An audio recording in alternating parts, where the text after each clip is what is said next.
2025 was a year defined by tension, elevated uncertainty, tariff disputes, and the rise of unstoppable AI. Yet through it all, ETFs continue to evolve. As we head into 2026, investors are asking, what's next for ETFs? In today's episode, we're breaking down the 3 ETF themes that could define the year ahead, plus a special bonus theme at the end, so stick around. Joining me today is Damian Fernandes, Managing Director and Portfolio Manager at TD Asset Management. Welcome, Damian. How are you doing? Thanks, Isabela. I'm feeling great. All right. Excited to get started. I mean, since you're feeling great, we might as well just jump right into it. So the first theme is actually around the return of core portfolios. There are currently over 1,800 ETFs that are active here in Canada, and just under half of those ETFs are actually passive solutions. So they're core solutions that track an index. And in a way, we can think of this as the original ETF category, and it's very widely used by many investors. So why do you think core ETFs will be an important theme for 2026? Well, I think 2025 has been a year with a lot of volatility, right? You've initially started the year with the enthusiasm around, make America great again, and then we had the trade tensions, and then we had AI, and we had a whole a bunch of issues that led to gyrations in the market. But if you look at core portfolios and just think about, like a traditional asset allocation portfolio, fixed income and equities, it's actually done pretty well this year. And it's gotten you through that whole segment of volatility without much indigestion. And I think that's what people, like right now we're in the midst of a transformational technology change in AI. People are talking about semiconductors and power usage and all these exciting things. But let's not forget that, the idea of balance. And what you really need to start off with is it's great to have these optionalities and these really great secular themes, but they can't be all your portfolio. The portfolio construction, right? Like making sure you are able to withstand these gyrations and reduce your volatility is a balanced mix of core portfolios. Core equity plus core fixed income portfolios, they should be foundational pieces in your asset allocation. And then, you add on to the exciting stuff to it. I think what will happen in 2026 is that investors, and I hope they do, will slowly move back towards core solutions for equity exposure and fixed income exposure, and then decide to add the frills, the excitement around the edges. So it's kind of like make boring great again. Make boring great again, exactly. Awesome. Okay, so we've covered the boring part of our ETF portfolio, but I don't know about you, I like to have some excitement in my portfolio, especially with a longer time horizon. So actually, did you know that over 60% of ETF launches this year in Canada were actually active ETFs? So active ETFs can be that exciting component part of our portfolio. And how would you think, how should investors be positioning active ETFs in their portfolio? Oh, I love that question. And to be clear, I wasn't advocating being boring. You need excitement. And I think active management brings that. And to be clear, right, the first thing anyone should look at when deciding on active management is a track record of the active ETF they're looking at. We started this conversation talking about core portfolios, right? That's your foundational pieces, your building blocks. And then you want to add the excitement with having some active exposures within that. But just before you look into that, you should actually look at the components and how that active ETF is constructed, who the management team is, their track record in generating alpha outperformance. And so for us, how should you think about this? I would think about this in two things. I would look at the historical track record of the active ETFs you're looking to explore and invest in, and see whether that is what you want it to do is you want it to be additive to your core portfolio. You shouldn't be doubling up on exposure in the active ETFs you're choosing.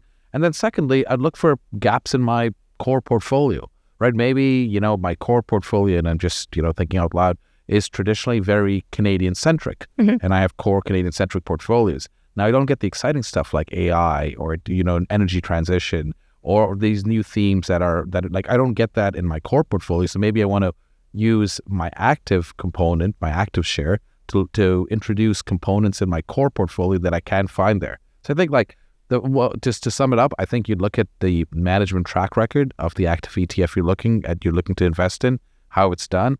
And then secondly, look for places where within your core exposure, you don't have to. you don't have that exposure in your active, and use the active component to actually bridge that gap. Do you think there's like a balance that you should have between active and passive ETFs? Since I'm an active manager, I would say selfishly should be all active. But to be clear, no, I don't. I think whatever works for you. I mean this genuinely, right? Each investor's outcomes is very personal and is very it's determined on their own risk profile.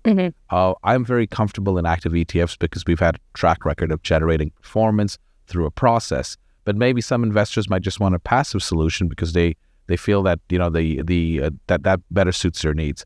I would think I think starting off probably a 50-50 mix if I not knowing anything else, but then move around that based on your objective functions. Yeah, and figure out what works best for you. And especially in a new year like 2026, why not play around with that mix and first evaluate how 2025 went for you and see what you want to change for 2026. Exactly, right? Awesome. So moving on to our final theme, as rate cuts loom, investors rethink how to earn yield and manage risk. So what are some points that we should be thinking about when it comes to balancing ETFs that provide income, but also wanting our initial investment to appreciate? Yeah, we think about this as just like people view income and growth in two different buckets for some reason. I'm not sure why. Like you can have your cake and eat it too, right? I like that.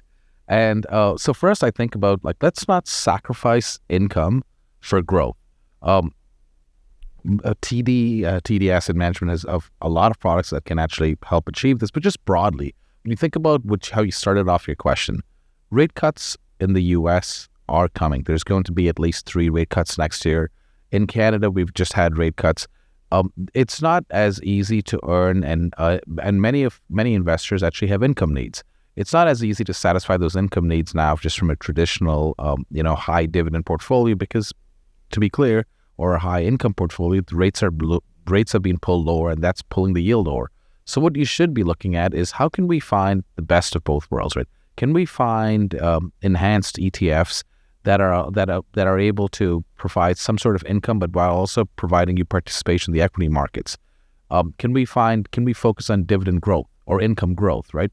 People always look at high yields, but I almost think high yields are to a certain degree when we're about to start into Christmas season. It's like the shopping season, and you see sale signs. Things are on sale for a reason, right?